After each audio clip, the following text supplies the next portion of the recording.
तभी किसी ने अमीर शाम को कहा कि ये पूरा लश्कर आपको मानता है। बड़े फख्र से कहा मुझे मानते हैं।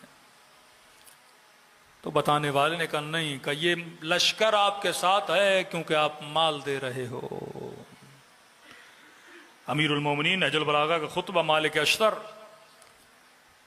तो मौला ने भरे हुए दिल से मालिक से एक शिकवा किया कि मालिक, ये लोग अली को छोड़ क्यों रहे हैं? मालिक इल्म दे रहा हूं, मालिक कुरान सुना रहा हूं, अली को छोड़ छोड़ के जा रहे हैं। मालिक ने कहा मौला अगर बुरा ना माने तो एक बात कहूं, अगर आप भी इस तरह से पैसा देना शुरू कर दें जिस तरह वो दे रहा है तो ये सारे लोग आपके पास आ जाएंगे। यही जुमला अमीर शाम को उसके साहबी ने कहा कि जनाब ये लोग आपके साथ है क्योंकि आप पैसा दे रहे हो। कहा कि कल पैसा देना छोड़ दूं तो कहीं आपको छोड़ देंगे। तो कहा को इनको मेरे साथ इस तरह मिलाओ कि पैसा ना भी दूं ये मेरे साथ जुड़े रहें। का मेहनत लगेगी, कम से कम 6 साल 7 साल का काम को शुरू करो। काम करना शुरू किया। जो जवान 20 साल का था वो 40 का हुआ, जो 40 का था वो 50 का हुआ। 10 साल इन पे काम किए। इतने सालों के बाद अब कहा कि वक्त आ गया, आप इन्हें जो कहोगे वो करेंगे। का क्या कह रहे हैं? का जुमे की नमाज बुध को पढ़ा दें, दीन खुदा को यहां से वहां कर दें। अगर ये जुमे की नमाज बुध को पढ़ने के लिए आ गए फिर जो इनसे करवाओ ये करने के लिए तैयार है। जुमे की नमाज बुध को पढ़ाएंगे। जमे गफीर वो बद्दू तबका जिस पे काम किया गया था कि हाकिम जुमा बुध को भी पढ़ा दे तो जायज है, किसी के कत्ल का फतवा दे तो जायज है। जब सब लोगों ने जुमे की नमाज बुध को पढ़ी तो इन्होंने कहा अब आपका काम हो गया। मतलब अक्लानियत खत्म हो जाए, फतवा ऊपर से आ जाए कि जुमा बुध को ये मानने को तैयार हो जाए, फतवा आ जाए फला वाजिबुल कत्ल है ये मानने को तैयार हो जाए, फिक्र तोता परवर बन जाए। ये जुलूस निकले और कहें कि काफिर काफिर शिया काफिर। इन जुलूसों में से किसी भी जवान को पकड़ के लाओ और कहो कि कह क्यों रहे हो शिया काफिर? जवाब क्या मिलता है कि जनाब मुझे नहीं पता, मुफ्ती साहब ने बोला है लिहाजा हम कह रहे हैं। फिक्र जब जामिद हो जाए, फिक्र जब फ्रीज हो जाए, फिक्र जब मुंजमिद हो जाए कि मुसलमान ये सोचना शुरू कर दे और ये सोचना छोड़ दे कि मेरा मुफ्ती ये कह रहा है तो मैं अमल क्यों कर रहा हूं, उससे सवाल तो करूं कि आप कहां से कह रहे हो। एक अक्लानी फिक्र, जब दीन से अक्ल को जुदा कर दोगे फिर इस्लाम का हाल वही होगा जो वेस्टर्न वर्ल्ड का हुआ कि आज सबसे ज्यादा जो क्रिश्चियन कहलाते हैं प्रोटेस्टेंट है। वो प्रोटेस्ट का मतलब एतराज, प्रोटेस्ट का मतलब नक्द करना।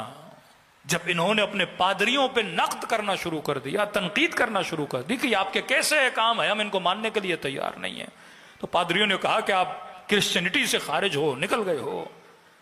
फिर इन्होंने पूरी उस कैथोलिक ग्रुप की और पादरियों की मुखालिफत की, यहां तक कि पूरे वेस्टर्न वर्ल्ड में आप देखते हैं वो मसीहियत खत्म हो गई जिसको वहां के पादरी चलाते थे।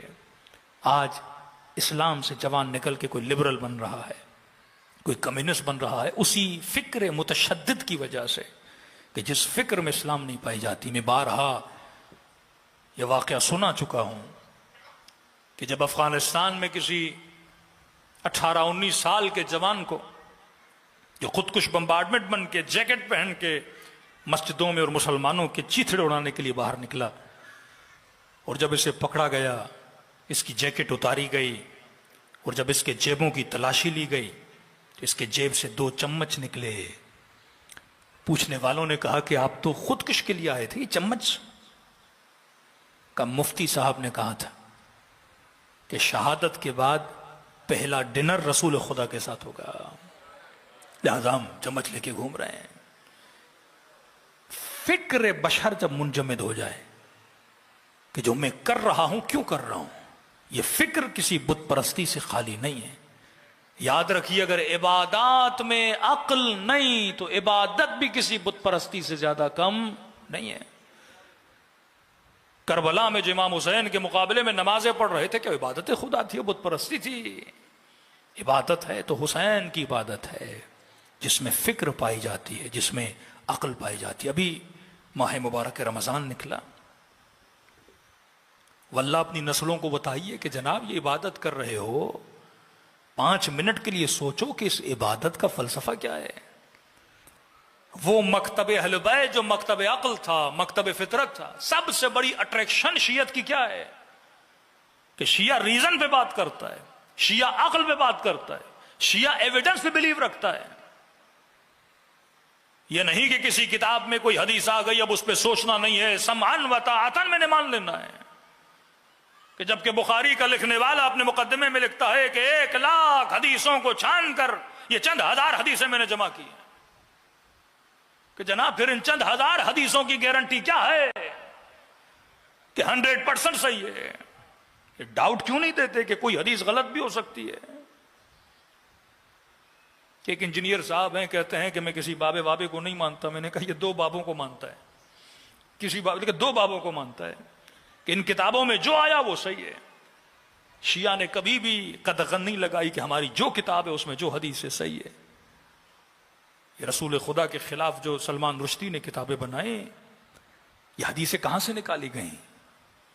ये वही लोग जो कहते हमारी किताब में हर हदीस सही है। क्योंकि जब हमने अक्ल को मुअत्तल कर दिया, छुट्टी पे भेज दिया, कब जो मुफ्ती कहे, अब जो मौलवी कहे मैं मानने को तैयार हूं, मैं इसको कुरान से नहीं मिलाऊंगा, हदीस से नहीं मिलाऊंगा, सोचूंगा नहीं कि अमल कर रहा हूं तो क्यों कर रहा हूं।